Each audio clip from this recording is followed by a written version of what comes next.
Hello and welcome to Media Monitor on the SABC News Channel, independent and impartial.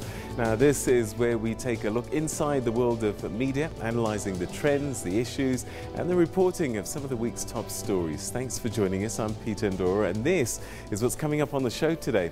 Former NASPERS chairman Ton Vosloo has donated R3.5 million to set up a non-profit organisation for investigative journalism within Media 24. We'll be asking how important is it to fund this type of journalism and what role does it play in society? Also this past week, President Cyril Ramaphosa signed the proclamation declaring May 8 as the date for South Africa's national and provincial elections. Now this means the race is now well and truly on for political parties to try and win our votes. So, what will be the role of the media in this election season? What should the media be doing to help the democratic process? We'll be looking at these issues and trying to answer some of those burning questions with my studio guests, so stay with us for that. But we kick off the program, as usual, with a look at what's on the front pages of your Sunday newspapers.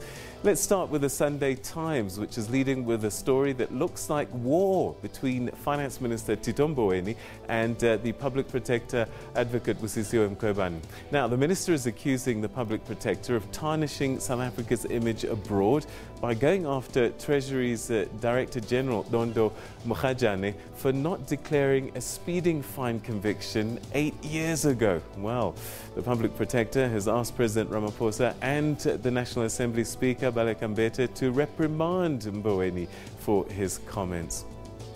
The City Press, well, that's carrying a story that suggests that the ANC's head of elections, Fikile Mbalula, demanded a meeting with the SABC news executives to complain about what he felt was the broadcaster's failure to cover ANC events, even calling it a blackout.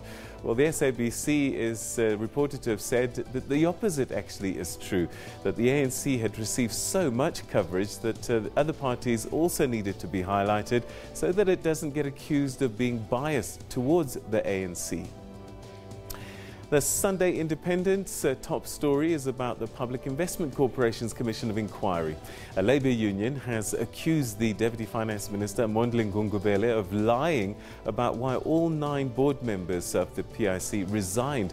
And they also are saying that he's responsible for the dysfunction at the PIC. SAFTU Secretary General, as well as Zimbabwe, is calling on the President to reprimand Ngungubele and also actually ask the Deputy Finance Minister to step down from his job. Now, the Sunday Tribune is reporting that South Africa's poultry sector could create as many as 30,000 jobs if government blocks chicken imports. Apparently, farmers are struggling to compete with subsidized imports and that scrapping them would end the crisis in the local industry. The Weekend Argus in the Western Cape is also carrying the story of Labour demands for Deputy Finance Minister Ngungubele to resign, but also the lead story there is where the mistress of the convicted murderer, businessman Jason Roder, says that she believes her lover was wrongfully found guilty of killing his wife by a crooked justice system. Jolene Alterski says that the state and the judge are the same team, maybe the same WhatsApp group, and have created a crime that never happened. Intriguing story, that one. All right, now, my guest this morning is Professor Ilva Rodney Gumede from the Department of Journalism and Film and Television at the University of Johannesburg. And I say good morning to her. We'll be chatting to her a little bit later on. But first,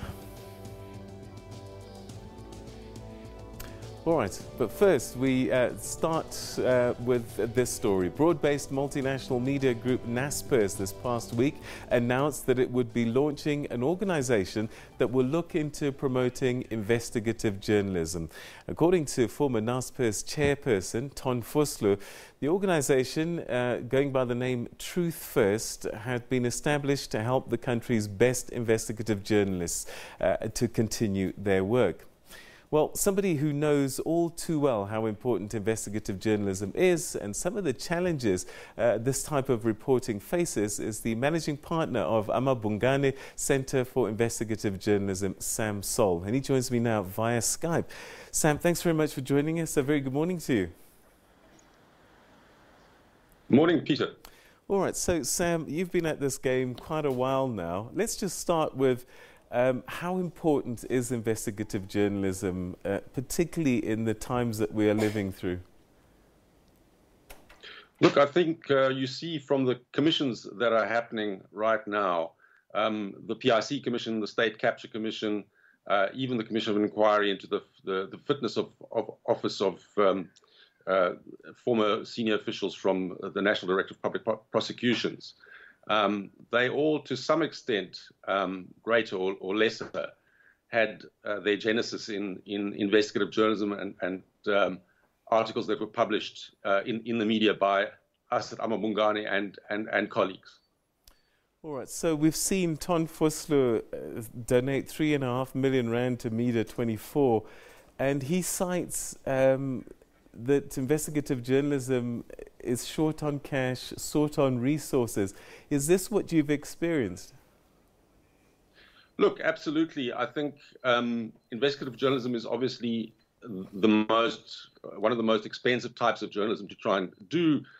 You can work for months on a story before producing anything, and in that time there may be a number of dead ends. Many tip-offs don't result in stories and so on. So the resources needed to do this kind of journalism are immense. But of public good, in terms of bang for the buck, in terms of the public interest, I think globally experience has shown that there's little else in terms of promoting accountability that countries and nations and polities can invest in with better returns than investigative journalism. So what kind of resources do you need typically? I mean, yes, you need salaries, but I guess travel, hidden cameras if you need them, and also access to all sorts of technologies and experts. Look, I think one can go into all sorts of technical requirements and so on, but basically it's skills and it's time. The problem with journalism at the moment is the advertising model that has funded journalism is broken, and so there are fewer and fewer boots on the ground. The commercial funding of advertising is being cut off, and so we need to find some other way of funding it.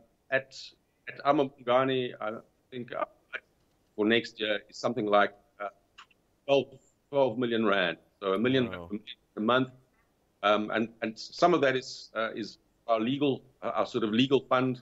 1.5 million of that is legal for legal costs. All right. So, Sam, tell us typically some of the challenges that you face. I would imagine once you start sort of looking under rocks and things like this, there's some pushback, sometimes personal harassment and even assaults I've seen. Yes, certainly. I mean, when we had a bit of a run-in with the BLF last year, one of our reporters, Micah Reddy, was pushed around and roughed up. But to some extent, that's part of the territory. I think in South Africa, at least, there is a sense that or there has been, and I pray that it remains so, that journalists are to the extent oil game. We've seen some signs from the police and so on that's fading, and that's obviously very, very worrying.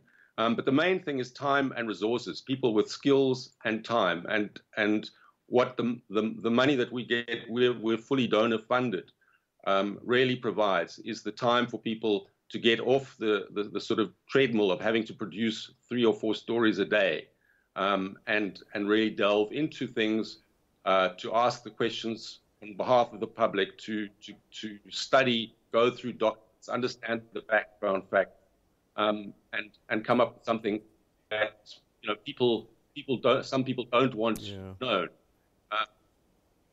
All right. So perhaps my final question is, I guess what Ton Vosloo has done for Media 24, you would love to see more donors, more people, if they want to contribute to their country, is to help investigative journalism to grow and to thrive? Look, absolutely. We need a new system to fund journalism as a whole. Investigative journalism is kind of a sexy subset, and that extent, we'd like greater funding, public funding, donor funding, but it's not a solution for the whole industry. And there needs to be political and legislative attention to the fact that advertising is just going to big platforms, to Google, Facebook, and that's affecting print. It's going to affect TV.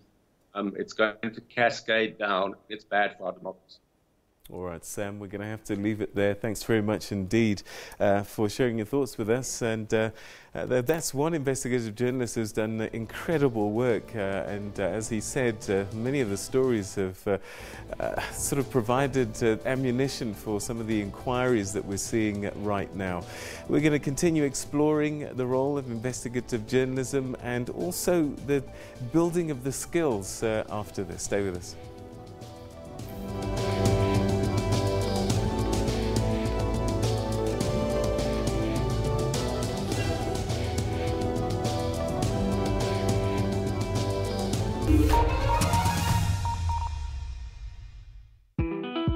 When it comes to what's hot and fresh, we've got our finger on the pulse. Get your hearts racing, your hands clapping, and your feet tapping because Live Amp in a vibe.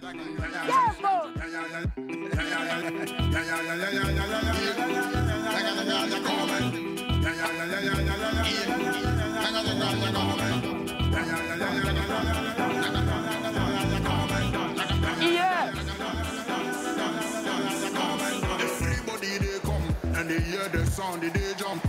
From United Kingdom, Ghana boy, they conquer to Hong Kong. Get on the floor, baby, shake up your bum. Check out the song. Pull up the gun. The national music, throw out the bomb.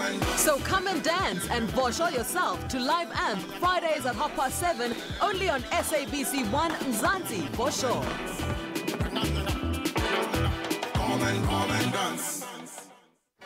Today, it's one of the greatest days at Manamani Primary School. We are very much happy. You can see all the learners here. Today, they are so much happy to receive these toilets today.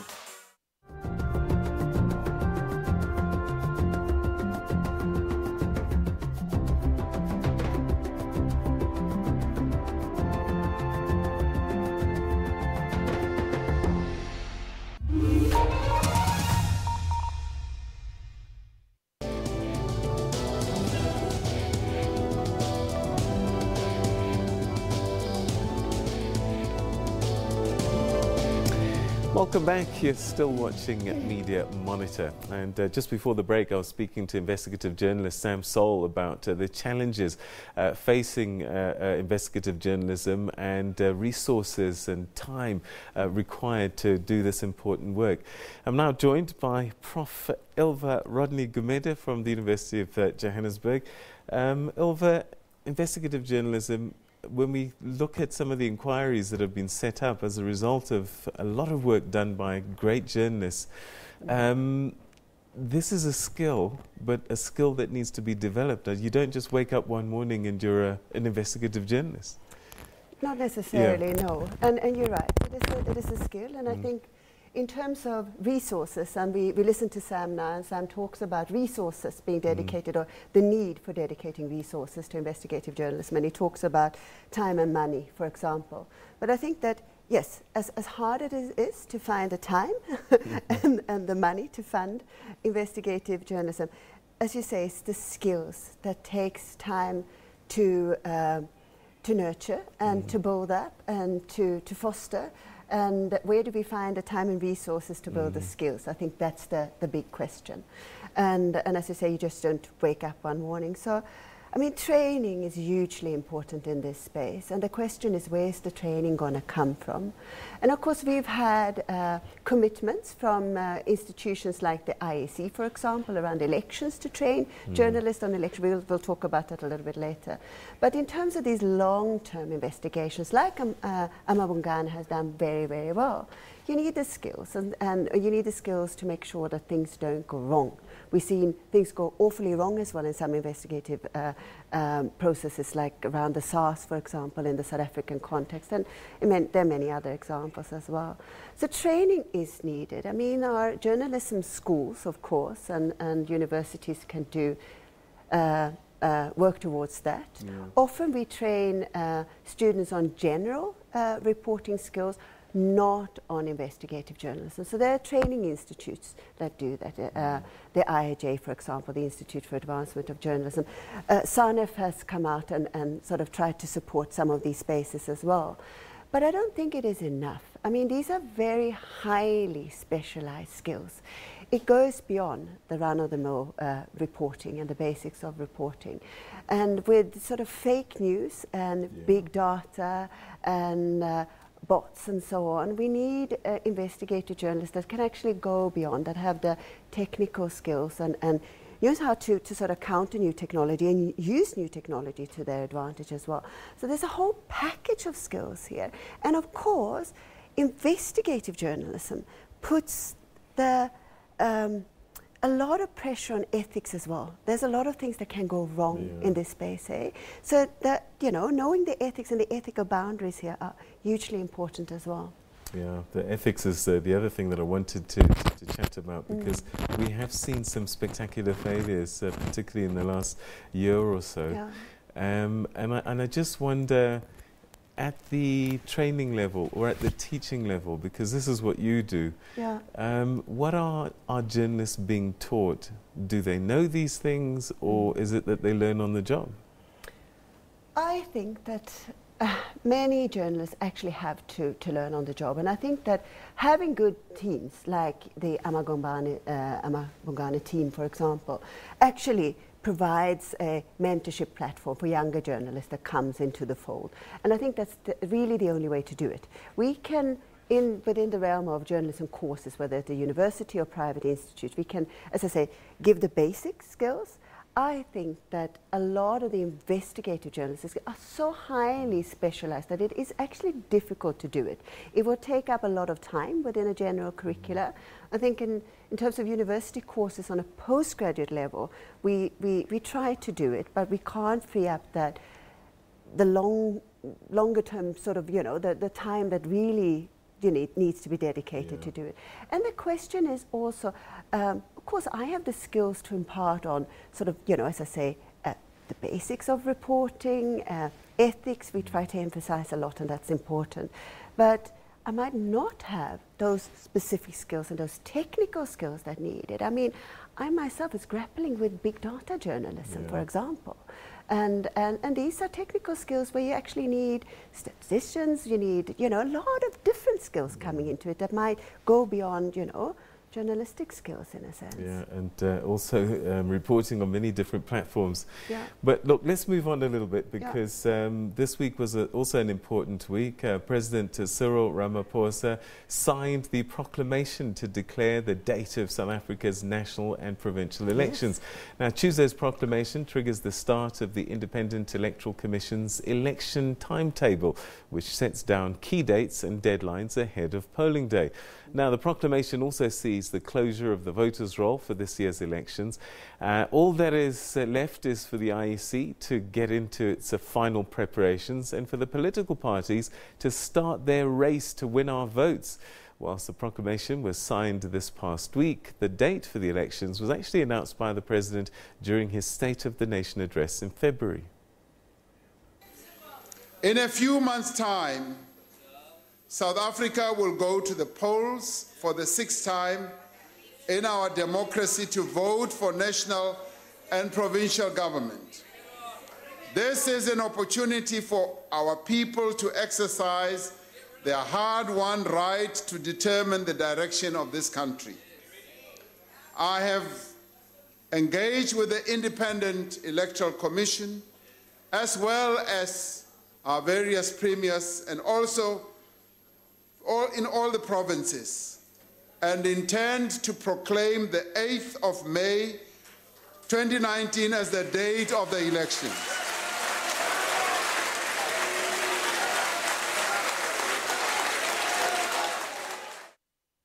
Well, so we have now officially begun this year's election season, and as political parties move across the country to try and persuade you to vote for them, the media too will be busy in the coming months covering the unfolding process. But what role should the media be playing, and does it have a responsibility to contribute to the democratic process? Let's find out now from my guests. So the media, what's their role in the election season? Is it just reporting what the politicians say?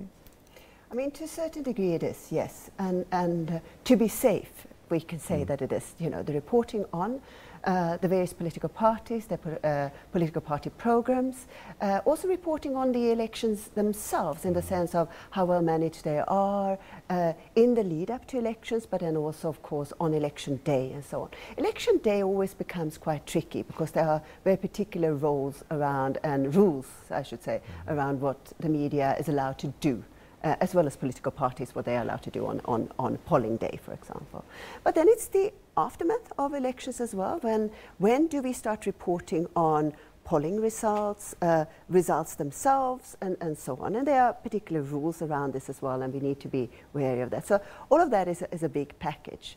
But I'd like to take it back a step and say that actually, we talk about election reporting and election coverage in the lead up to elections. Now we have a date, 8th of May, as you say, we're officially, you know, countdown to polling day. Hey?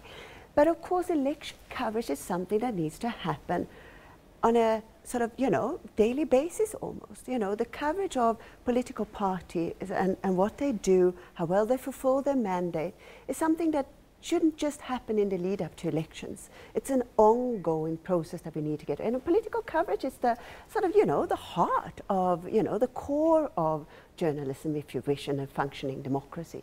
So there's a lot of work that we need to do there. And I think that if we then all rush into this idea of now, you know, it's all about politics, it's all about the elections, firstly, we will miss other stories, but we also might do some damage because we trump up certain stories and neglect others, even in the political space. All right, so one of the things as well is I find education. The IEC does a certain amount of work. Does the media also have to step into play here? To, I suppose, teach people why it's important to vote, and also how to help them make up their mind in terms of what are the things that you should be looking for, what are the questions that you should be asking. Is that something that the media should do more of? I mean, once again, it cuts to the heart of good journalism. That's one of our core mandates, is exactly that. Eh? And there we have to also, I mean, it's not only providing of the voters and the electorate with, you know, choices and making it easy for them to, you know, to make their choices. And the question is, I mean, we need to do that, and we need to do that well, and we need to be fair and balanced in that coverage to make sure that we capture the whole gambit, not only of political parties, but the broader issues and interest groups and so on in society. And it's all about providing the electorate and our voters and the citizens with choices, basically, hey? And good knowledge, and a good knowledge base to make decisions from. But there are other things in this mix as well that are equally important. So voter training is one thing. As much as we say that, you know, IEC has to do the voter training, we need to do that as well, because a lot of people actually still don't know how to vote and how to cast their ballots, eh? And they're being told how to do it. So there we have to work with the IAC, and as I said, you know, these rules around how we cover elections as well. You know, of course, the framework comes out of IAC, and we need to work with them. But there's also important issues that sort of center around other broader societal debates and issues that we need to pick up on, and how we do that, I think, is the big question. And we can, you know, on lead up to elections, we can learn how to function and learn the rules of the game, if you wish, and hopefully do that well. Things go wrong, but it's, as I say, it's that, you know, the coverage that, you know, the ongoing coverage that we need to get right, I think. All right, talking about coverage, we're supposed to be independent, impartial, and so on and so forth. And the public protector, I mean, the public broadcaster, more than anybody, has to be that because it's owned by the public and must be fair. So the other side of this, though, is when you start going abroad, you'll see newspapers, television stations endorsing a particular candidate. Are we at that stage in our democracy where media houses can say, this is the guy we say you should vote for, and this is why?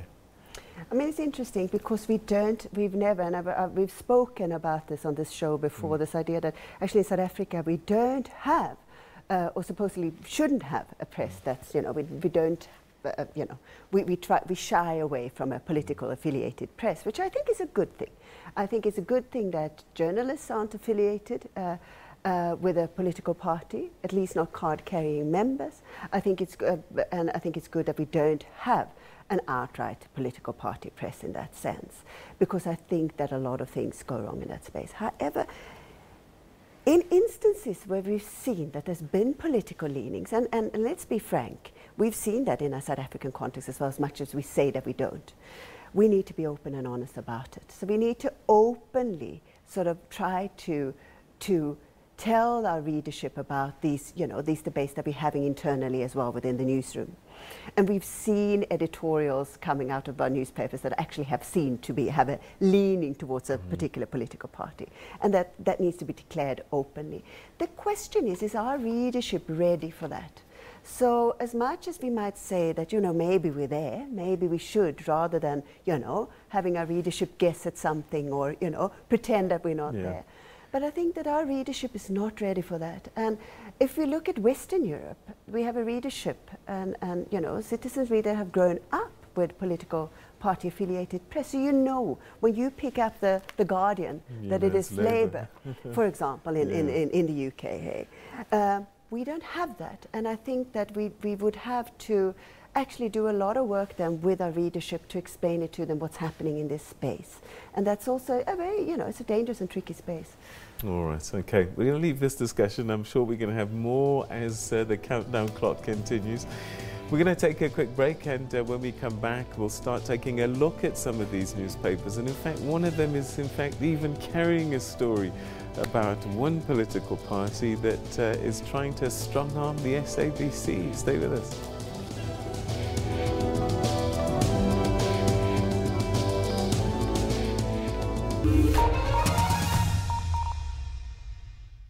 We are at the forefront of Africa's tech discussion. We're already planning for the 5G spectrum to be licensed by 2020. In Mauritius, for fiber migration, we had a strategy. On network, we have gadgets, robots, and more. We focus on investing in entrepreneurs and technology in emerging markets. There's technology and social media news on Network with Ms. Pumenele Zondi every Saturday at 8:30 p.m. and every Sunday at 5:30 p.m.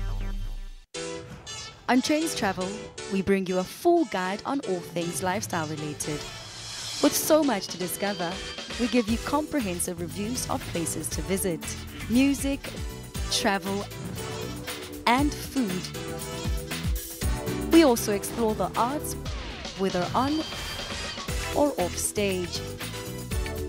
All this and more, be sure to tune into Trends Travel Saturdays at 5:30 p.m.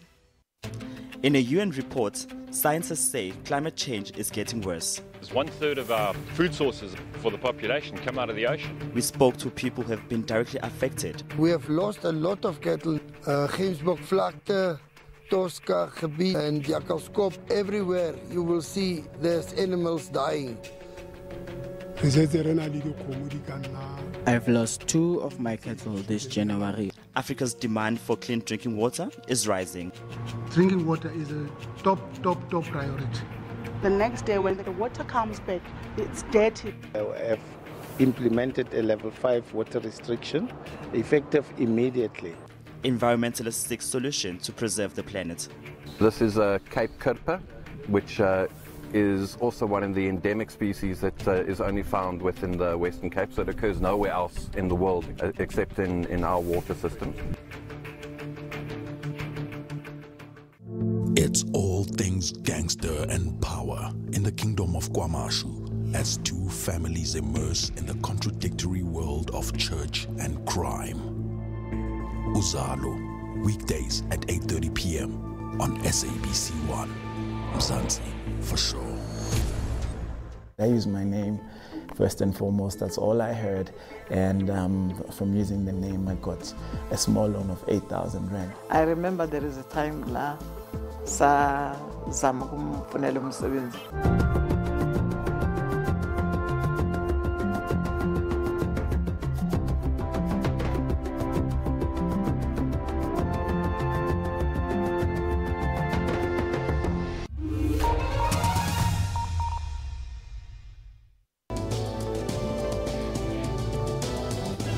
Welcome back. You're still watching Media Monitor. And time now for us to take a look at the newspapers. And we start with our latest feature, which is getting an international view of the front pages from a country on the continent.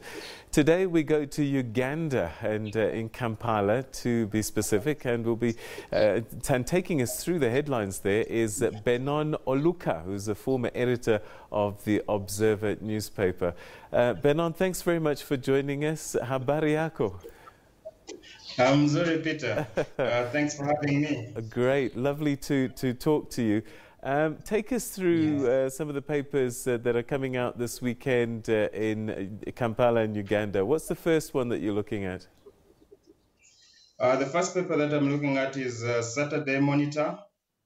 And, you know, we're in the middle of what I usually call the silly season of the examination results, where we end up having a lot of stories about candidates winning, performing well, the top schools, the top ranked districts. So a lot of the coverage this weekend is about school results, the A-level results, which is the equivalent of matriculants in South Africa. And for the results, the interesting stories that I could pick out of that is the 21 prisoners who have qualified for university education. They are imprisoned at the maximum security prison in Kampala, which is called Luzira. And 21 out of the 31 candidates who sat for the Uganda Advanced Certificate of Education examination qualified to go to university. Wow. So it will be interesting how that is treated. Wow, good rehabilitation story there. What other papers are you looking at? Well, the other story that has dominated all the papers, so I'm looking at Saturday Monitor, Saturday Vision, which is the government-owned newspaper, is a story on the tension between Rwanda and Uganda. Uganda and Rwanda have 3 border points, and the New Vision, the Sunday Vision, reports that all 3 have been closed since Thursday. Rwanda nationals are not allowed into Uganda, and Ugandan goods are not allowed into Rwanda. So there are hundreds and hundreds of cargo trucks that are stuck at the border, at these 3 border points. The reason for that is that Rwanda accuses Uganda of illegal arrest and detention of up to 40 of its citizens, as mentioned by the Minister of Foreign Affairs of Rwanda. And in turn, Uganda accuses Rwanda of spying on the communication of government officials using MTN. Now that brings in an interesting dimension, because MTN Uganda, a subsidiary of MTN South Africa, has been brought into this conflict. And Uganda recently deported 4 senior executives of MTN Uganda, who are from Rwanda, Belgium, France, and Italy. Wow. So there's a lot of tension on that on that front. Yeah. But Benon, what's happened between Uganda and Rwanda? At one stage, President Museveni and President Kagame were brothers in arms, fighting together with guns on similar causes. Yes, Uganda. Interestingly, President Museveni and President Kagame fought together in the war that ended up bringing President Museveni to power. And they lasted 5 years.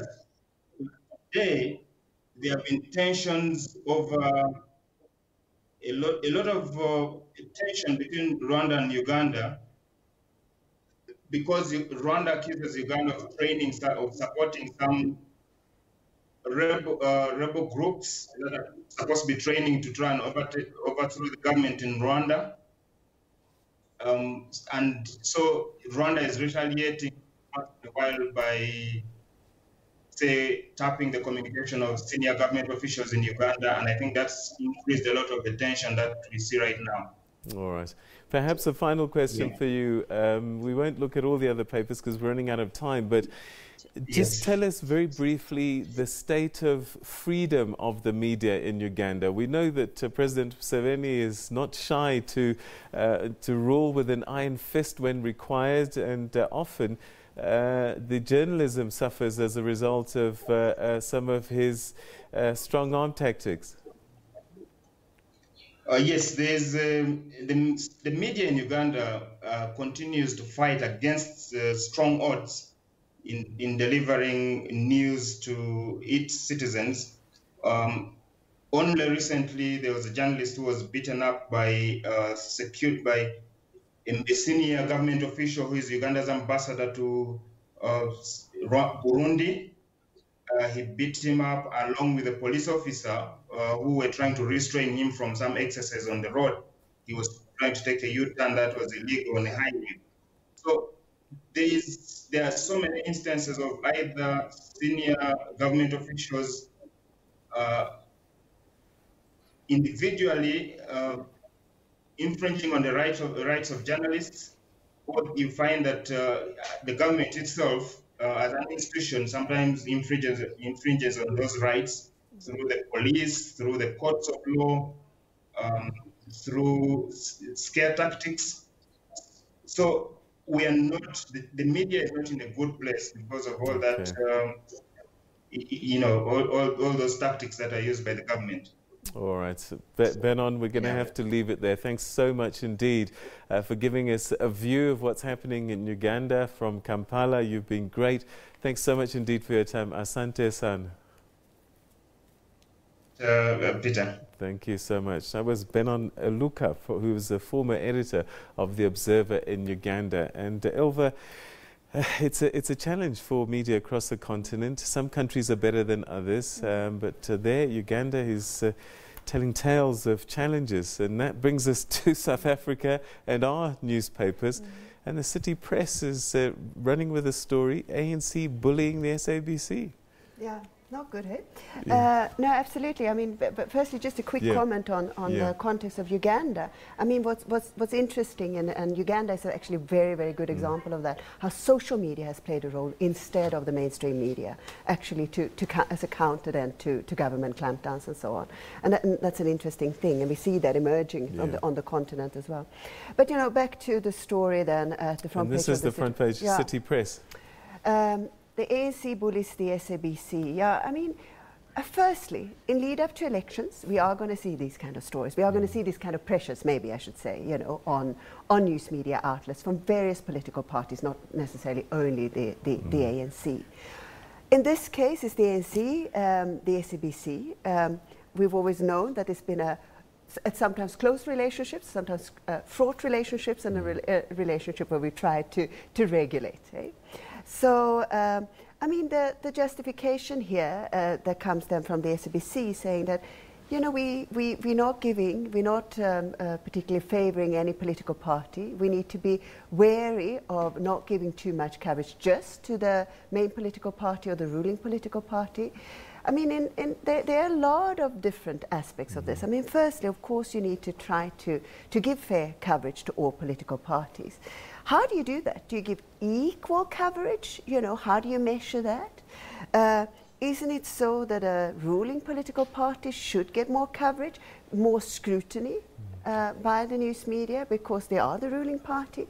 So all of these things are things that we need to discuss. We need to put, you know, on the table if we're going to get it right. And so it is a difficult thing. It is a difficult formula to come up with. I mean, we did the elections in Zimbabwe recently, and I've watched the news one night, and I found that in an hour, something like 45 to 50 minutes was dedicated to the governing party, and the opposition was mentioned in just about 10 minutes of that. So in South Africa, the ANC has more than half the seats in Parliament. Should they get more than half of the coverage? It doesn't work like that, eh? But it's a good question. It's exactly what I say. How do you strike the right balance? And you know, balance is also such a fraught word, because then it makes us think about 50-50, which it can't be, will never be. I mean, it depends on the stories, and of course, with the lead up to elections, I think where we need to put effort in is not to neglect the smaller parties, not to make it seem that we have sort of a tee-off between the ANC and the DA, for example. In later years, of course, we've thrown the EFF into the mix because they've been a party on the rise. But all the other political parties as well, and all the issues that we need to discuss. I think those are the bigger questions. And who's going to deliver? What are the party political programs? And then the real work, as I said earlier, comes after the elections. We're going to hold, political parties accountable for what they promised the electorate. Yeah. All right. So what other stories grabbed your attention in the papers? Quite a few. We just discussed one of them. I mean, the political stories ran big because of the elections, but there are other stories as well. One story that broke my heart this morning is the death of Sibusiso, Kwinana, who starred in Matwetwe, Kagiso Lediga's Matwetwe. It's sad, and it breaks your heart. And this is a young man, a young creative talent, a star in the rising. Not only that, the fact that young people are at risk of violence, and young men, as we know in our society. And it's horrible, and when we talk about gun crime in other contexts, in the US, for example, it's the fatal stabbings in our own context. And I suppose, in a way, and sadly so, is that, City Press carrying that story, as we're saying, but that sometimes it takes the death of a celebrated individual to highlight certain crimes. And what we know for sure is that this is happening every single day. Young people like this man's been taken away through crime, and it should be front and center as an election issue, isn't it? Dealing with crime. I mean, absolutely. I mean, crime in general. And then, of course, we don't want it to just be because of, you're right in saying, it gets highlighted, but it shouldn't be just on an election slate, if you wish. But it is, it's hugely problematic, and we know that young people are at risk in our society. And that's, whether it's sexual violence or, gun-related, knife-related violence. We've seen, actually, I shouldn't say that we don't have gun-related violence in our society as well, because we've seen shootings at high schools recently, and it's horrific. And as a mother of young boys myself, or young children myself, it's teenagers, it's horrible. Right, and then the Sunday Times, interesting story, this war between Tito Mboweni and Busisiwe Mkhwebane. I don't know what to make of this, and I guess on the one hand you've got the principle that if you have a conviction you should declare it, and on the other some people are saying, but come on, let's use our common sense. This was a traffic fine, for goodness sake. So I don't know how you balance between the two. No, it is difficult, and of course we can't say, where do you draw the line and say, no, that's, this is a small offence. And firstly, election year, these stories are going to come out. So if you have anything to hide, it is bound to come out. A traffic fine might, as you say, be a smaller issue in the bigger scheme of things. I think this is one to take on the cheek, if I may. It might sound, but for the public protector to make a big hoo-ha about it might also not be the right way to go when there are so many other important bigger issues that we need to focus on. All right. Okay, we'll leave the papers for the time being. We're going to take a quick break, and when we come back, we'll find out what's been trending on social media in terms of what's gathered your attention, grabbed your attention in this past week. Stay with us.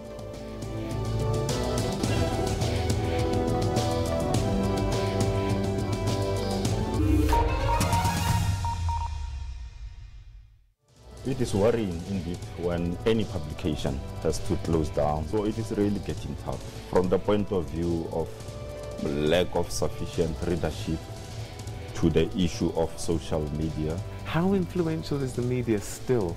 Twitter, Facebook? are influencing people far more than mainstream newspapers nowadays. The media has greater responsibility compared to Twitter. The media itself is governed by certain codes and it must abide by those codes. Threatened, attacked and killed, journalists are also being imprisoned in record numbers around the world. If you mention and name particular journalists, you actually put them at risk. We were media activists, and I believe we still are today. A journalist is an endangered species today. Watch Media Monitor Sundays at 9 a.m.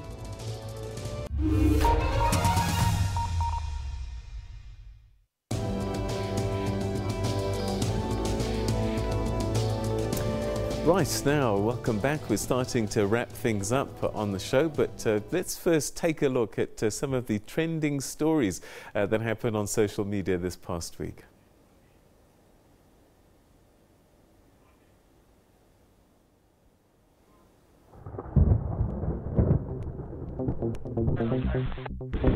Let's look at what's happening online this week, starting with social media trends with Tanya Curry.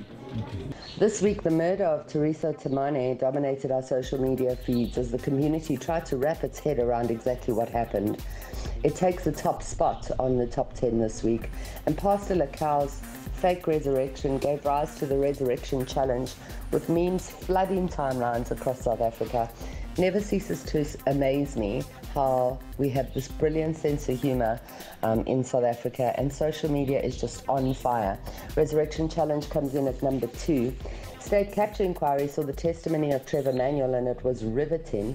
We learnt of Razmataz Fakila and Balula's appointment as sports minister being orchestrated by the Guptas, and Manuel had some very strong words of advice for the government going forward. Eskom remains a talking point as the embattled SOE converges with the state capture inquiry on the charts. DA Manifesto put the DA back in the social media charts, and they came in at number 6.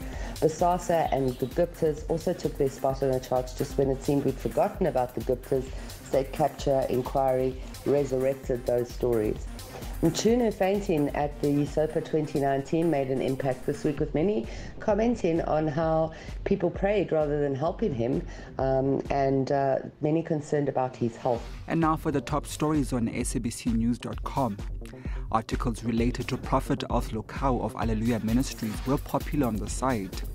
A video showing Lokau went viral on social media after he claimed to be praying for a dead man who he then resurrected. Other stories, animal activists have called for the closure of the East London Zoo and the Temane family devastated.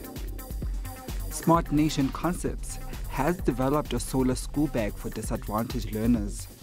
To address the problems of pupils studying under candlelight, the bag has a rechargeable and detachable solar light which can be used at home for studying. The bag is made of recyclable material, also has a pocket for safekeeping of sanitary pads. We have a concept that we developed, which is a school bag that is meant for school kids, and this school bag is a functional school bag. It's not just an ordinary school bag. We've added some features to it that will help the kids when they're at school with their homework, which is the solar lights. That we've incorporated onto the bag in order for the kids to use when they're at home, to use while doing their homeworks or while they're studying for their exams. That's all for your look into cyber world. For SABC News in Johannesburg, I'm Lebo Changela. Okay, it's time now for us to start wrapping up the show, but to do that, I'm going to ask you, Ilva, what do you think are going to be the big stories in the week ahead? Well, it's interesting, and I just wanted, I can't help myself commenting on what we just saw, and we didn't have much time to talk about fake news in the lead up to elections now, but we have fake pastors as well, and fake fake resurrections. But yeah, anyway, you know what? I think that. One story that we just spoke about, the India-Pakistan standoff, or I don't know if it is a standoff as yet, but it's a developing story, I think, and quite a worrisome one. So we need to, I think we should watch that story and see how it develops on the international scene. I think there are a lot of other stories as well, and I think that the crisis in Zimbabwe is just deepening, it's getting worse. It's an international story, but it's our next door neighbours, our brothers and sisters, and I think we need to be wary of that as well and see what's happening. And I think there's a lot of call for international aid right now and so on. And you know, we haven't spent time on looking at, you know, the implications and what, you know, South African involvement and so on. And we need to do that in the international community as well. So those are the two big international stories, I think. And then, of course, we will see, you know, what's happening now. And there are the PIC story. I think that one will continue. I think we need to watch that, and some revelations around the Zondo Commission that we saw as well. Those are the stories I think we're going to see going forward. Yeah, the state capture inquiry, I mean, it just keeps on revealing things, and you know, people in South Africa, they're not patient, they want action straight away, but this is a long process, a long road. All right, so quite a lot to look forward to in the week ahead. I want to say thank you very much indeed, Elva. You're always great guest. Thank you so much for your time and your insights. Thank you very much. All right, and that's where we're going to say thank you for watching Media Monitor. We hope that you'll join us again at the same time, at the same place next week for more of the same. For me and the whole team, have a great day and a great week ahead, everybody. Take care.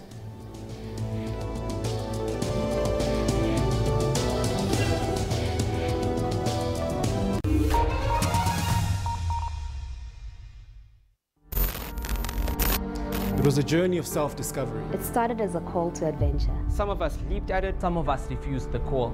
But inspired by our ideas to make Mzansi better, we all crossed the first threshold. The final 6. The road of trials began. Not only were our ideas tested, we were tested. But on a mountain of truth, you never climb in vain. We embraced our shadows and conquered our fears.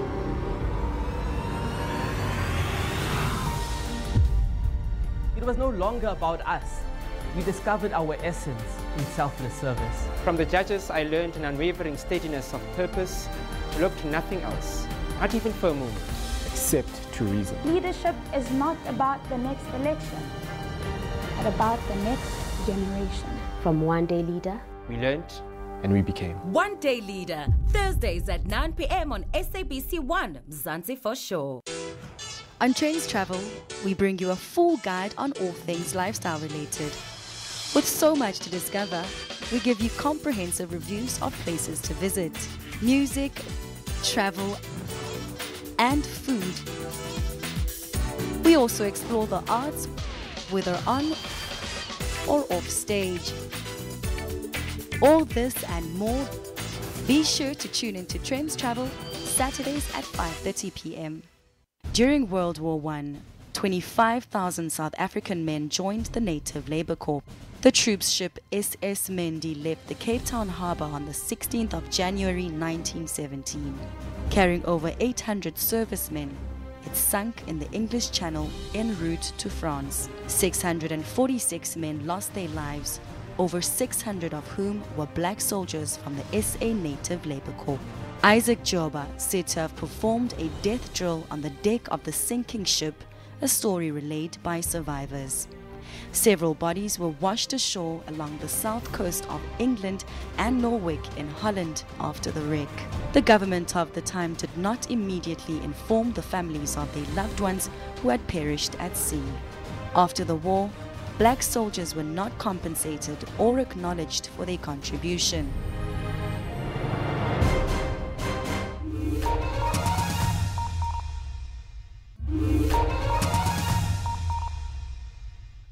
I saw the opportunity here in Botshabelo, like there is no beauty spa here in Botshabelo, and my dream was I want to open my own beauty spa in Botshabelo. I want to be the very first person to open a beauty spa in Botshabelo.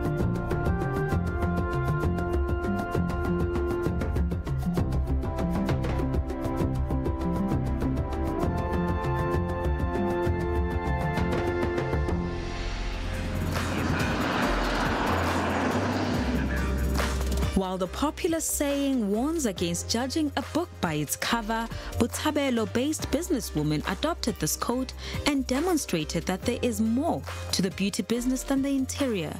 Inside her tiny shack is a well-kept beauty spa with variety of beauty treatments. Tiny shared with stories untold where her love for beauty therapy began. Growing up at a young age, I used to play dolls, and I started playing with the hair of dolls, plaiting it, doing them like some makeup. I was also used to do myself a makeup. I remember I was alone at home by then, being naughty as a child, and then I started putting a hair relaxer on myself, and then they cutted my hair because I felt like my sister is now taking a long time, and then I want to do my hair. I can remember her making me like the makeups and doing my hair. Sometimes she loved to buy those things, the roller set and the tongs. She would make my hair. From passion to pursuing a professional skill in beauty, Tiny enrolled in a beauty school.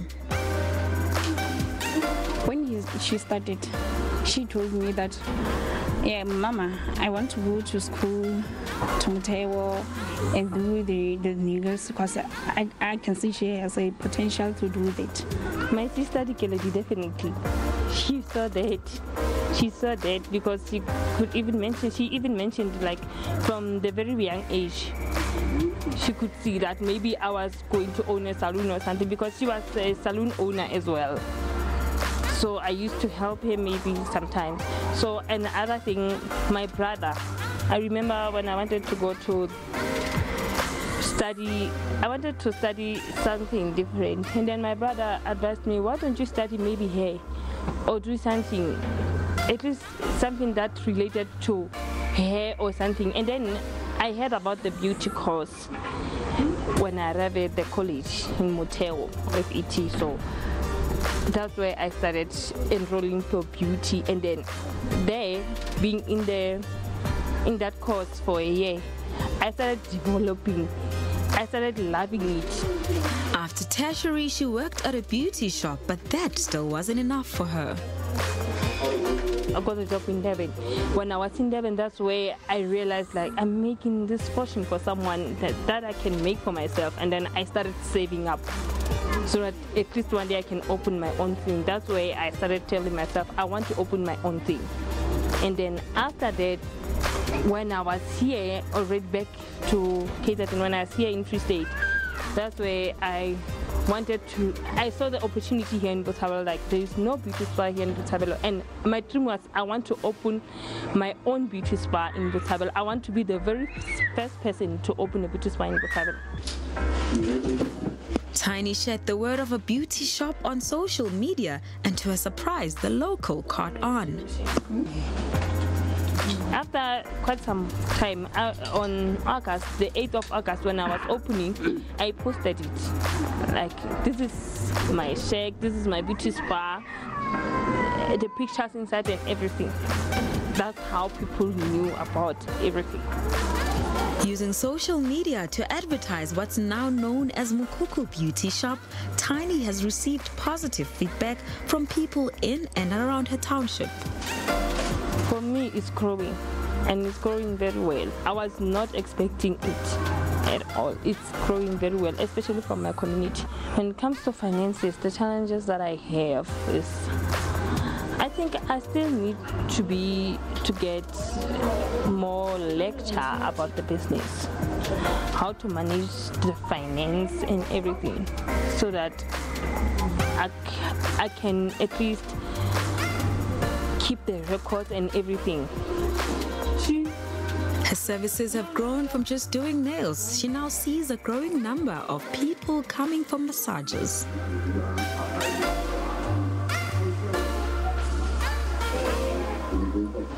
I'm definitely not going to use bricks. This is my signature. I'm not going to change it. So obviously when I extend, it's gonna be another shake, not a brick, but when you enter inside, obviously it will feel like home. It's gonna be perfect. The vision is to grow my spa, so I want it to be big. Obviously I'm gonna need 3 or 4 therapists in my spa, professional ones. With her sheer focus and commitment to her dream, we have no doubt that Tiny Mkuku business is going to set trends to many aspiring small businesses.